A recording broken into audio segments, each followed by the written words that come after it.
There's a version of Simon Helberg's story that looks clean and uncomplicated from the outside. A boy grows up in Los Angeles, falls in love with performing, trains at one of the most prestigious drama programs in the country, endures a grinding stretch of auditions and small roles, and then lands a seat on one of the most successful television comedies in modern history. 12 seasons, 279 episodes, millions of viewers tuning in every week to watch and make them laugh. By almost any measure of Hollywood success, his trajectory looks like a straight line pointing upward. But that version of the story skips over everything that actually mattered. It skips over the inherited weight of a family shaped by survival and tragedy. It skips over the years of quiet psychological suffering that took place directly behind the studio lights. It skips over watching a brother disappear into addiction while the world applauded your every joke. And it skips over the particular cruelty of arriving at your dream and finding that the anxiety followed you right through the door. The real story of Simon Helberg is not a simple success story. It is something far more complicated and far more human. To understand where Simon Helberg comes from, you have to go back further than Los Angeles. You have to go back to wartime Europe, to the concentration camps of German-occupied Poland, where paternal grandparents, Sam and Tonia Helberg, survived the Holocaust. They were among a fraction of European Jews who endured systematic persecution, the destruction of their families, and the complete dismantling of the world they had known. After the war, they rebuilt their lives in Germany, where their son Sandy was born in Frankfurt on May 28, 1949, before the family eventually immigrated to the United States. That history did not disappear when they crossed the Atlantic. It shaped the next generation and the generation after that. Sandy Helberg grew up carrying the weight of what his parents had survived. He went on to become an actor himself, performing with the legendary comedy troupe The Groundlings in Los Angeles, appearing in films like This Is Spinal Tap and Spaceballs. He married Harriet Birnbaum, a casting director who would go on to cast hundreds of commercials and major productions. Together, they built a life embedded in the entertainment industry. And on December 9, 1980, Simon Maxwell Helberg was born into it. Growing up in that environment could have made the path into acting feel easy. It did not. If anything, having two parents who understood the industry from the inside gave Simon an unusually clear picture of how brutal it could be. Sandy and Harriet had watched careers collapse, seen talented people grind through cycles of unemployment, and experienced firsthand how unpredictable the business truly was. When Simon began showing interest in performing, their response was not encouragement. As Helberg himself recalled in a conversation with actor Zachary Quinto for Interview magazine, his parents told him, "No, don't do it, or go to school. Maybe you could minor in being a doctor."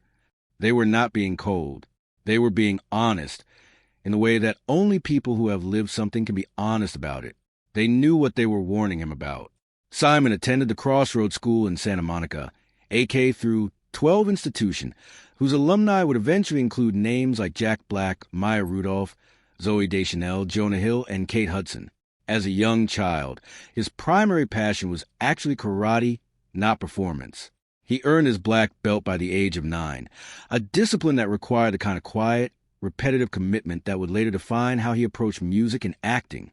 In middle school, he began studying classical piano, and by 8th grade, his father was driving a 14-year-old Simon to gigs at Thai restaurants, office lobbies, and bookshops around Los Angeles. Music was never just a hobby for him. It was, as he later acknowledged, his backup plan. If acting did not work out, he intended to become a jazz pianist. That says something important about how seriously he took the uncertainty of what he was walking toward.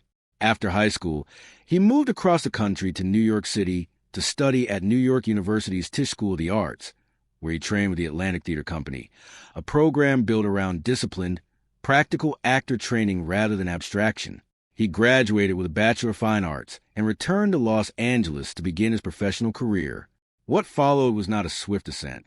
It was, by his own account and by the estimates of entertainment journalists who covered his career, something in the range of 1,000 auditions before his defining break arrived. That number is not meant to be dramatic. It is meant to be understood literally. 1,000 rooms, 1,000 brief moments in front of casting directors who had already seen dozens of actors that day. 1,000 times walking in with preparation and talent, and 1,000 times absorbing the silence of rejection without explanation. Early appearances came in bits and pieces across television and film. Small roles in productions like Old School, Good Night and Good Luck, directed by George Clooney, and A Cinderella Story. Guest spots on shows like Undeclared and Sabrina, the Teenage Witch. Sketch comedy work with his friend Derek Waters. None of it added up to permanence. All of it added up to a resume and a set of calluses that would eventually matter enormously. Then, in 2007, everything changed at once. The Big Bang Theory premiered on CBS on September 24th, filmed at Warner Brothers Studios in Burbank, California, and Simon Helberg was cast as Howard Wolowitz, an aerospace engineer and compulsive flirt who wore vintage belt buckles and bowl-cut hair and delivered inappropriate one-liners at a rate that would have exhausted a lesser performer. The show was an ensemble piece, and Howard was not designed to be the center of it, but Helberg made him impossible to ignore.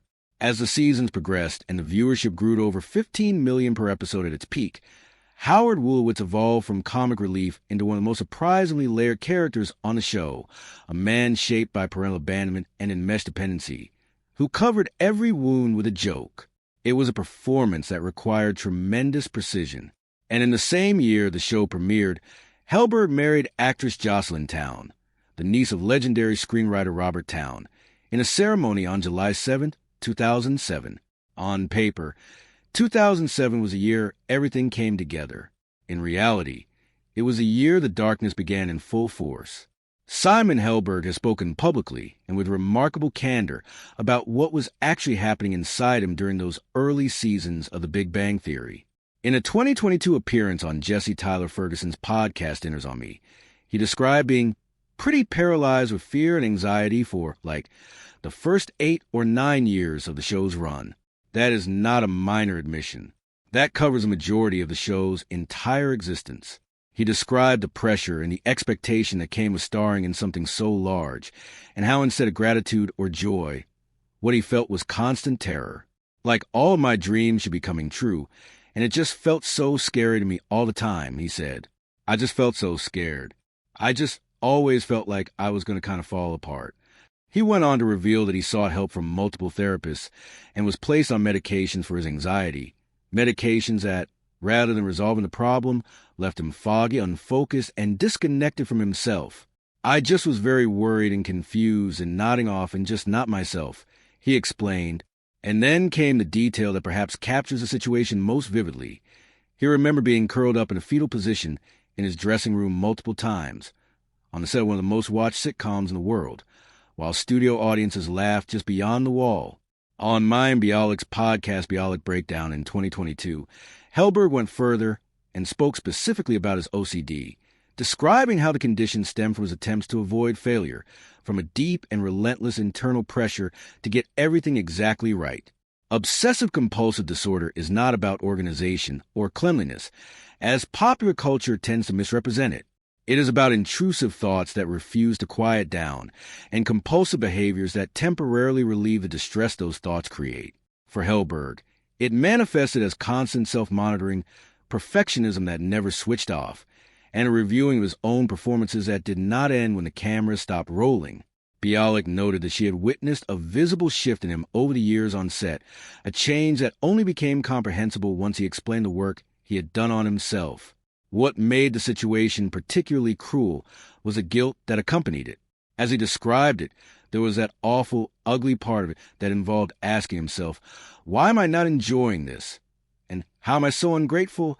And what's wrong with me? He had arrived at the destination he had spent years working toward, and instead of relief, he found that the anxiety had simply followed him there and grown larger in the spotlight. His mental health struggles during this period were serious enough that his wife Jocelyn made the decision to delay their plans for starting a family. It was only after Helberg found a therapist who genuinely helped him, one recommended by Bialik herself, that things began to shift.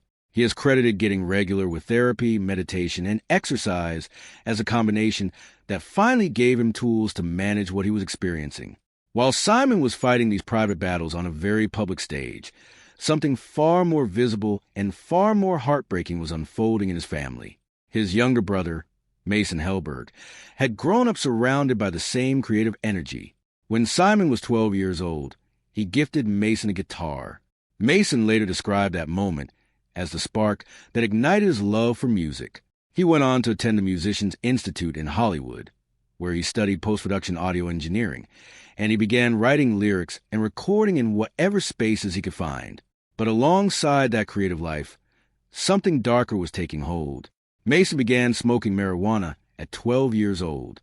By his mid-20s, the addiction had progressed to methamphetamine, heroin, and fentanyl. In 2014, he was charged with possession of controlled substances after marijuana and drug paraphernalia were found in his car. He failed to appear for a scheduled court hearing, and a warrant was issued. That incident was only the beginning of a long and devastating pattern. Mason later described what followed as a period of complete collapse.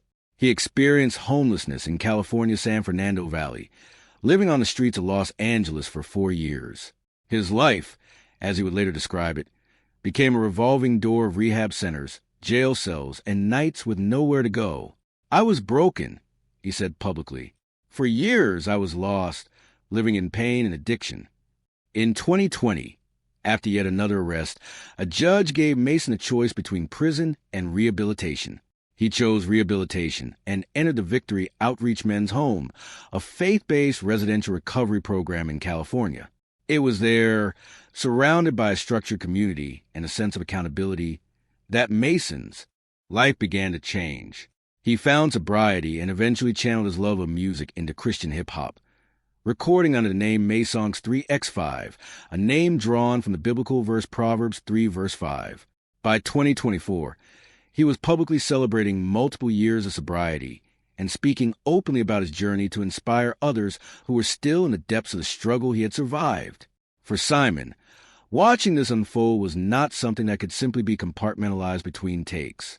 Addiction does not confine its consequences to the person who is using.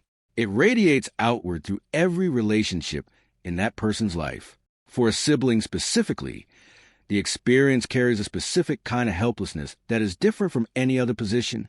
There is closeness without authority. There is love without the ability to control outcomes. There is the ongoing question of how much to reach in and how much to step back.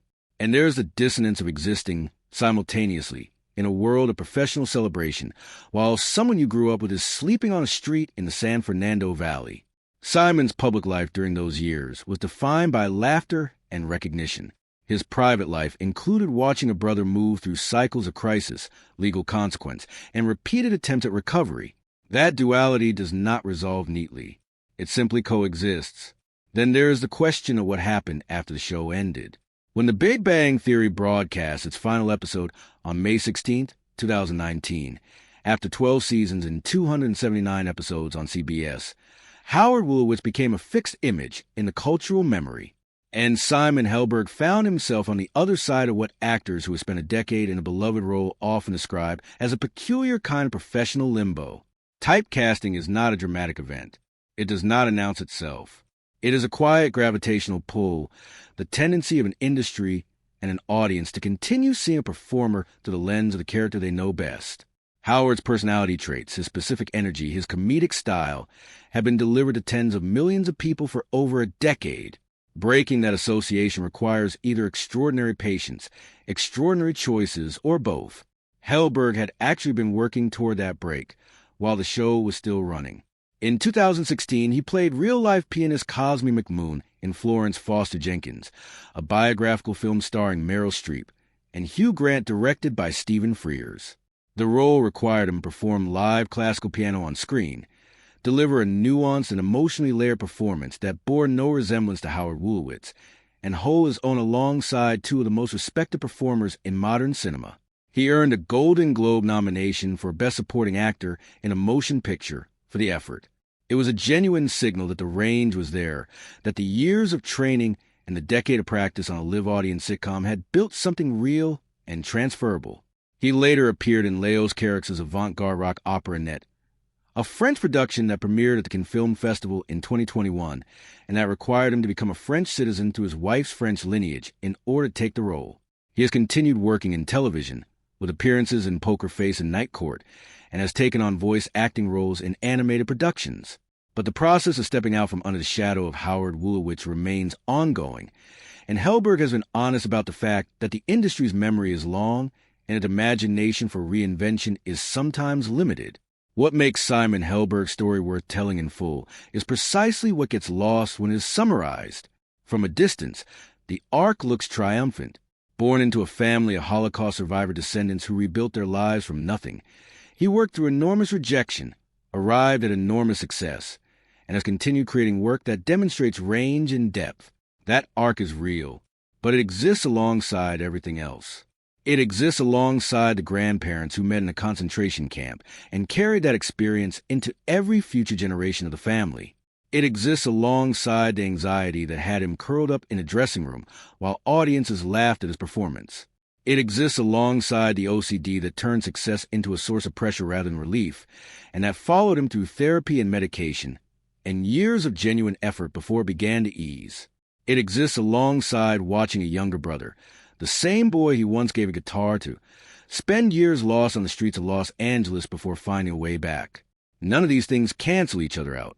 Fame did not erase the earlier pain, and the pain did not erase the achievement. They exist together, as they always do in a real life, laid on top of each other in a way that resists the simple narrative that Hollywood, perhaps more than any other industry in the world, tends to prefer. Simon Helberg once described the beginning of the Big Bang Theory as the peak of my darkness.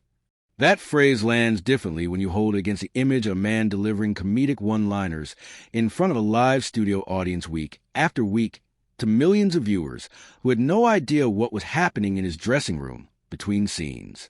It is a reminder that the performance people see is almost never the whole truth of what a person is carrying. And it is a reminder that the most important parts of any life are almost always the ones that happen just outside the frame.